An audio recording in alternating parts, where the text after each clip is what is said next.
Ika-2 ng ikalawang buwan sa kalendaryong lunar ay kaarawan ng Diyos ng Lupa. Maraming deboto ang naghahanda, mochi na simbolo ng swerte sa pera, para ialay sa Diyos ng Lupa. Dahil dito, nakinabang ang mga tindahan. Ang benta ng mochi sa nakaraang 3 taon, noong nakaraang taon lamang, ay umabot sa mahigit 6 na milyong kahon, lumampas sa 300 milyong kita, at ang katuwang ng mga tindahan, ang pinakamalaking pabrika ng mochi sa Taiwan. Kayang gumawa bawat araw, 1 milyong piraso ng masarap na mochi.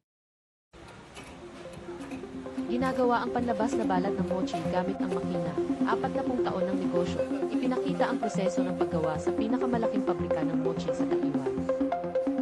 Bawat piraso ng mochi ay iniikot at binabalutan ng pulbos, susunod dadaan pa ito sa pagsusuri sa kaligtasan. Kapag hindi sapat ang timbang ng mochi, itatabi at aalisin ito. Daan-daang makina ang sabay tumatakbo, umaabot sa 1 milyong piraso bawat araw, hanggang makapasa sa lahat ng proseso, saka ito ilalagay sa kahon at ipapadala sa mga tindahan.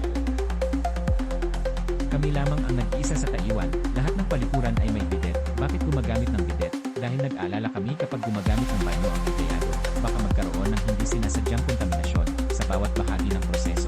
Lahat ng maaaring iwasan ay aming iniiwasan, hindi lang dapat masarap, kundi para bigyan ng kapanatagan ang mamimili. Ika-2 araw ng ika-2 buwan sa lunar kalendar arawan ng Diyos ng Lupa.